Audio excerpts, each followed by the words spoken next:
We've been talking about the good, the bad, and the ugly. I'm very fortunate because they selected the crowd and they assured me that everybody is good. So why don't you turn around and celebrate the good in somebody else next to you? Tell me, oh, go ahead, do it, please. Come on. Left and right, turn around. Celebrate the good in somebody next to you. Wonderful. Thank you. Great. Perfect. Ben. Good. The question as to why do bad things happen to good people has still not been answered. Why do bad things happen to good people? I'm not talking about bad hair or bad makeup. I'm talking bad situations. Why do bad things happen to good people? It's a question that we still haven't answered in any of the 47 counties that make up the Republic of Kenya. The chief executive officer of one of the most profitable companies goes to an annual general meeting with its top management. Everything checks A-OK. The company is doing well. They're about to have the biggest dividend payout to the shareholders because they've made a profit of, guess how much? 25.6 billion shillings. So you know the company I'm not talking about. The staff is highly motivated. There's low turnover. Guess what he does? He's so excited. He goes to the room at the end of the day. He's out of town. He sends an SMS to his wife. Like every good man is supposed to do when you're out on business. Sweetheart, everything is so wonderful and sweet. I'm having a time of my life. I wish you were here. It is the kind of SMS that you're supposed to send if you're married. You're supposed to. If you're married and you're out of town, send that SMS. But now, here's the problem. The word here in English has 4 letters, but he forgets the letter E at the end. Yeah, woo! Oh, you wish I was her. Ladies and gentlemen, by the time that man comes back home, he will no longer be a life partner. He'll be getting ready to serve a life sentence. Okay? He will be convicted, and in legal terms, he'll be convicted. That SMS will be used as physical, circumstantial, and forensic evidence against him. And if he puts up a fight, he'll end up a prisoner of war. Because you just don't do those things. Who, when, what, why? All those questions will be asked. She will be the judge, chief prosecutor, star witness. And the message is very simple. The moral of the story is, gentlemen, turn off predictive texting from your phone. Install an app that does a spell check before you send a message to people with power, authority, and dominion.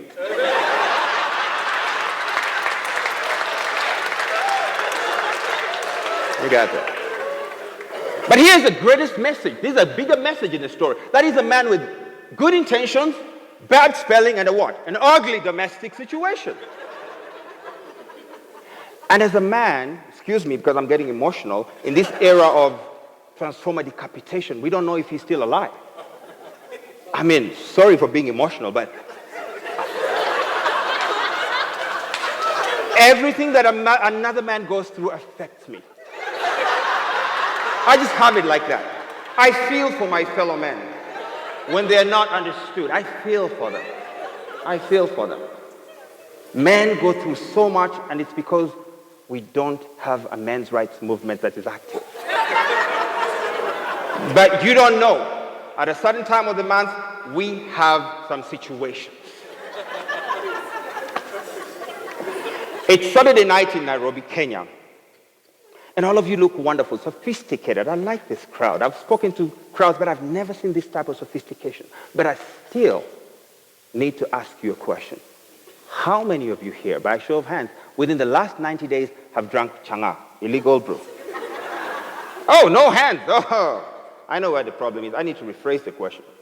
How many of you here, ladies and gentlemen, God-fearing, patriotic, and hardworking Kenyans, have within the last 90 days consumed anything that the Kenya Bureau of Standards classifies as second-generation liquor? I need 2 more. I need 2 hands. 2 gentlemen who walked in here and I suspect them.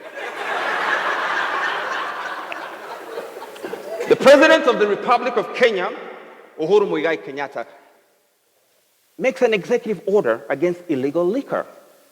And that was good. I mean, the last thing that we want in this country is men and women waking up in the morning in Kimilili, Kakamega, Kisumu, Kisii. What's up with places that start with K in Kenya? Kinangop, Kiambu, Kisii. The last thing we want is people killing themselves with illegal liquor. That was a good executive order. We've lost so many young people. We've had people maimed because of illegal liquor. But now what was the bad thing? Apparently, it's the bad people who had the president talking. It's the bad people who executed the order. Because I was walking down, I went to see a friend of mine. His name is Soloa Makali. Now you can tell what he does. He has all the government licenses on the wall. He had all the shelves empty because some people came in there and grabbed everything from the shelves and threw it out on the street and set it on fire. This young man who's entrepreneurial, in his 20s, lost about 500,000 Kenya shillings. You could not comfort him. Like I said before, everything another man goes through touches me profoundly. So I shed a tear. I had to shed a tear, put my hands around him, tell him, brother, we are in this together. You see, that is the good, that is the bad, but what's the ugly? The ugly is that on one hand, you have people dying physically and getting maimed, and on the other hand, you have people's dreams and entrepreneurial aspirations being destroyed by other people. Destruction of property is in our DNA. I don't know what's up with destruction of property in this country. I live in a very noisy neighborhood. And what keeps me up late at night when the neighbors are busy doing other things, making noise, not bars, neighbors, is not so much insecurity and poverty, and we need to be concerned about all those things. What really keeps me up late at night thinking sometimes is how the good in us has become secondary and subordinate to the bad. Somehow, the bad and ugly means justify the good ends for many people. It is a transformation that we're going through as a society. Believe it or not, it's happening every day. And that is why it is very easy for somebody to come and attack you and grab something that belongs to you and just walk away with it as if it doesn't matter. No, that's ugly. I mean, the other time somebody tried to rob me and I said, this phone is registered in my name. It belongs to me. Go away. And he went away. Because I don't want that transformation to be complete. We are evolving into people who just tolerate the ugly. We're not supposed to tolerate the ugly. And all that, believe it or not, I blame it all on education. Not the system of education. Education. Because at the end of the day, what is education? Who's an educated man or woman? We have problems because the education that we're getting is not transformative. It's got to transform us from the inside out. Everything in this country is being turned into a university. Everything. I went to buy milk at the kiosk. I found it Mamanjoki University.